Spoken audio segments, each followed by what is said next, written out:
L'objectif de ma visite au Bénin était une étape supplémentaire dans un long chemin d'accompagnement du gouvernement et du secteur privé au Bénin pour aider l'agriculture béninoise à passer d'une agriculture de subsistance à une agro-industrie, pour passer de l'exportation de matières premières à l'exportation de produits à plus grande valeur ajoutée. C'est la démarche qui est celle du Centre de commerce international, faire en sorte que les pays en voie de développement puissent exporter plus, mais aussi mieux, des produits à plus haute valeur ajoutée, dans ces cas ananas et noix de cajou.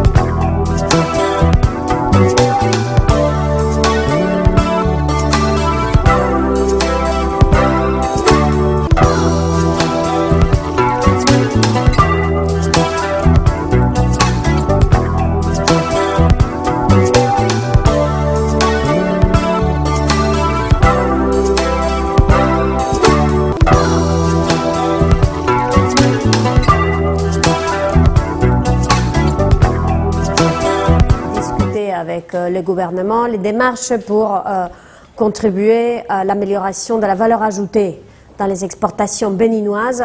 Le Bénin a des atouts incroyables, surtout en matière agricole, et il s'agit maintenant de monter en valeur, améliorer la qualité, labelliser les produits. On va labelliser un produit phare dans les exportations du Bénin appelé ananas, de manière à ce que les producteurs béninois puissent capturer une partie plus importante de la rente de l'exportation.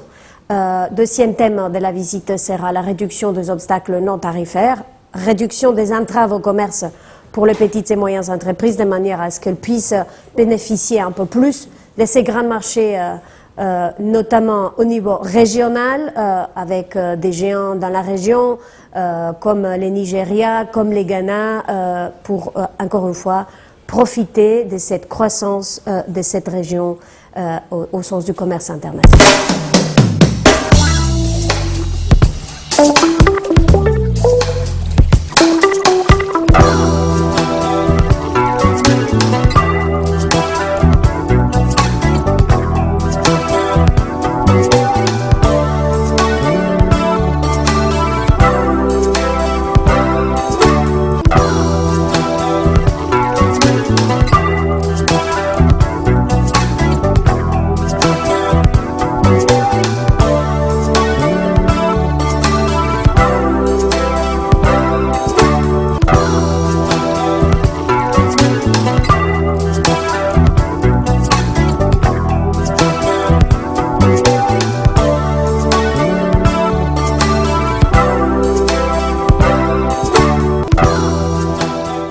L'impression que j'ai de la visite au Bénin, c'est que c'est un pays en marche, c'est un pays qui veut utiliser les potentiels qu'il a pour créer de l'emploi, un pays plein d'énergie, plein de créativité, avec plein de jeunes, des hommes et des femmes, avec un intérêt très fort pour générer des emplois de plus grande qualité. C'est un pays en marche, mais c'est un pays qui doit encore utiliser les potentiels qu'il a pour améliorer le sort de la vie de chaque citoyen et citoyenne. Je m'adresse principalement à Aïssata pour vous rassurer sur le potentiel et l'engagement de nos femmes.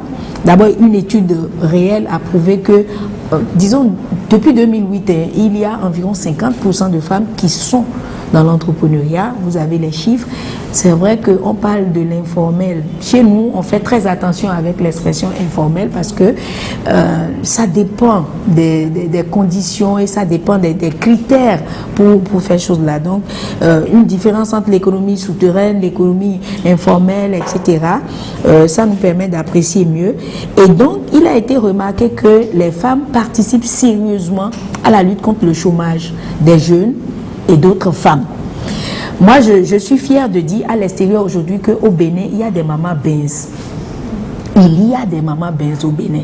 Elles sont multimilliardaires, mais elles ne s'expriment pas, elles sont discrètes. Et c'est notre culture qui fait ça. La femme doit rester un peu discrète dans notre environnement. Je le dis parce que par chance, j'ai un frère à moi qui est dans une grande banque, je ne vais pas aller trop loin, et qui gère les grands comptes. C'est lui qui m'a dit, Judith, c'est inouï, comme les femmes sont riches. Et elles font des activités énormes, elles apportent beaucoup de choses à notre économie, mais on ne le sait pas, c'est les hommes qui font les faro qui s'annoncent comme les milliardaires, etc. Et donc, moi je voudrais insister sur le fait que nous pouvons être fiers de nos femmes, et l'initiative du CCI de pouvoir les appuyer, surtout pour les amener sur d'autres marchés, les connecter au marché, je crois que c'est une très bonne chose. Et moi, en tant que femme, je sais que la femme est très observatrice et que nos femmes donc ont un très grand potentiel de créativité, ouais, donc d'innovation, qui leur permet de faire sortir des choses qu'on n'imagine pas. De faire sortir des choses qu'on n'imagine pas. Et donc en matière de développement inclusif, on ne peut pas le faire sans la femme aujourd'hui. Et nous qui sommes dans le domaine académique, moi j'ai l'habitude de dire aux gens que quand l'éducation est bien réglée à la maison et c'est les femmes qui éduquent, il y aura beaucoup de femmes agrégées comme moi. Ça n'a rien d'un mythe. Moi, je peux vous dire qu'au Canada, j'ai remarqué que c'est les femmes qui sont toujours premières en classe. C'est elles qui évoluent. Et donc, quand la femme est bien prise en charge, elle est souvent plus performante que les hommes. Et donc, je voudrais dire merci au moment et je voudrais vous prier de saisir l'opportunité. Moi, je suis à la RCI et depuis mon séjour en Suisse, on s'est entendu avec le CCI parce que au départ, la RCI est beaucoup plus orientée État. On formait les cadres pour l'État, pour la conception des politiques commerciales, etc. Et j'attendais de rencontrer les autorités du CCI pour prendre en compte l'aspect privé parce que eux, ils sont dans cette logique-là, en tant qu'institution des Nations Unies, est très, très collée à l'OMC. La RCI, c'est donc une école régionale. Il y aura des programmes de formation continue ensemble avec le Centre de commerce international, dont vous pouvez bénéficier de petits programmes pour avoir des certificats, pour pouvoir bien développer vos activités. On en parlera après. Et je voudrais me permettre de vous dire que prochainement, je veux réaliser une étude sur vous, les mamans Benz. Comment vous avez fait pour réussir? Donc, quels sont les facteurs clés de réussite? Donc, je vais vous recontacter pour que vous me parliez un peu de vos secrets, pour qu'on puisse vous mettre en valeur, qu'on vous fasse connaître. Il ne faut pas toujours rester dans l'ombre, il faut se valoriser. Je trouve l'initiative assez louable et assez unique parce qu'elle rassemble des femmes entrepreneurs pour parler d'elles-mêmes et pour nous parler ensuite de ce que la CIC pourrait faire pour nous accompagner en tant que femmes dans l'évolution de nos affaires. Je retiens que c'est une bonne initiative, je retiens que c'est une initiative à perpétuer. C'est une initiative qui nous permettra de nous mettre ensemble en tant que femmes entrepreneurs pour croiser les violons et avoir pour aboutir à de meilleurs résultats parce que les femmes souvent sont très battantes, les femmes sont très entreprenantes. Et je pense que les femmes réunies feront certainement bouger pas mal de choses. Je remercie le cadre intégré pour cette initiative et je voudrais souhaiter qu'elle soit renouvelée, perpétuée pour le bonheur de la promotion de l'entrepreneuriat féminin. Merci. Monsieur le ministre d'État, chargé du plan et du développement, Monsieur le ministre de la Culture et du Tourisme, Monsieur le Président de la Chambre de commerce et d'industrie du Bénin,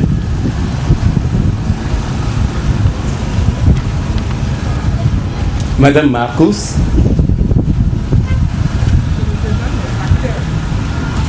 représentant les acteurs de la filière ananas, et enfin une dame qu'à l'entame, je voudrais que vous puissiez applaudir. C'est la directrice exécutive du Centre de commerce international.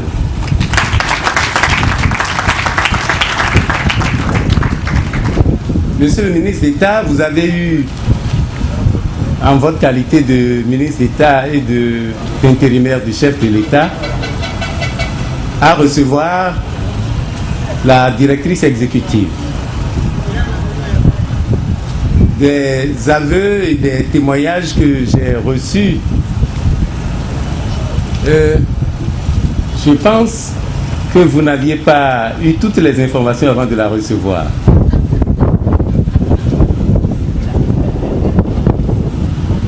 Madame la directrice exécutive est l'alpha et l'oméga de la cérémonie à laquelle vous avez été invité et pour laquelle je vous remercie d'avoir répondu présent. Et si je ne faisais pas cette remarque particulière, cela aurait été injuste parce que j'ai deux petites histoires à vous raconter. La première, c'est que ce pays, à des moments où ça avait perdu quelques crédibilités, avait réussi à envoyer dans un voyage un ministre qui, avec quelques embarras, a présenté l'ananas. Et c'est cette dame-là qui a pris la parole et a présenté et le Bénin et l'ananas du Bénin. Merci beaucoup, madame. La deuxième petite histoire que je voudrais partager avec vous, c'est à propos du fruit, l'ananas. Vous savez, il n'y a pas de hasard dans la vie. Il se fait que je descends de quelqu'un qui a choisi comme emblème l'ananas.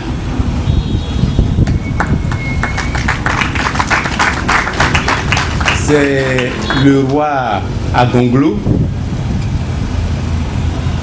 Et ça fait que quand moi je vois l'ananas, je considère que c'est un fruit royal. C'est d'autant plus royal que, monsieur le ministre d'État, la prononciation du nom de ce roi ne fait pas penser automatiquement à ceux qui ne comprennent pas la langue, ne fait pas penser à l'ananas.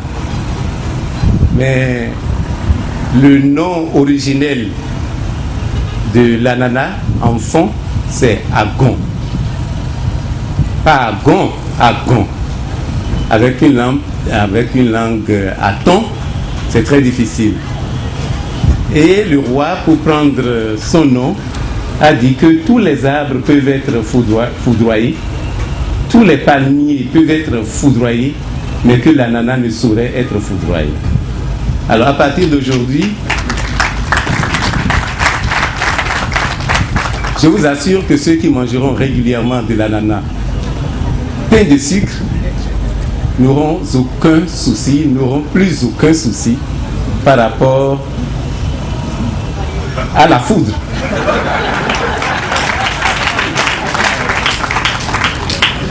Et c'est pourquoi je voudrais encore une fois, au nom de tout le comité d'organisation, au nom de tous mes collaborateurs, remercier le ministre d'État d'avoir accepté d'honorer de sa présence la présente cérémonie. Je voudrais vous remercier, vous, différents partenaires, Excellences, les ambassadeurs.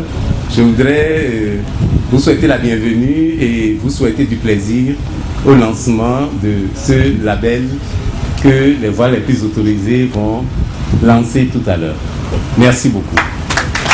Merci à vous, monsieur le ministre Al-Azhar Serriton. Merci beaucoup. Vous savez, quand on travaille dans le commerce international, il faut parler toutes les langues. Parce que le commerce, c'est ce qui fait la beauté dans ce monde, c'est qu'il connecte les gens, il connecte les peuples. Merci beaucoup de cet accueil chaleureux, monsieur le ministre d'État au plan et au développement. Merci au ministre de l'Industrie et du Commerce, merci au ministre du Tourisme, au président de la Chambre de commerce internationale, un partenaire du Centre de commerce international, dans nos efforts pour mieux connecter l'économie béninoise avec l'économie mondiale. Et merci aussi, elle devrait être la première dans cette histoire, à Madame Marcos, qui est celle qui va nous montrer pourquoi ce label est important pour le Bénin. Si on est ici aujourd'hui, c'est parce que on partage cette vision de faire participer au Bénin plus dans les commerces internationaux à plus haute valeur ajoutée. C'est pas que le Bénin ne participe pas au commerce international, mais ce que nous voulons ensemble, c'est faire en sorte qu'il y ait une partie plus importante de ce commerce international qui irait bien au Bénin, aux Béninois et Béninoises qui travaillent aujourd'hui dans l'agriculture pour passer d'une agriculture de subsistance à une agro-industrie.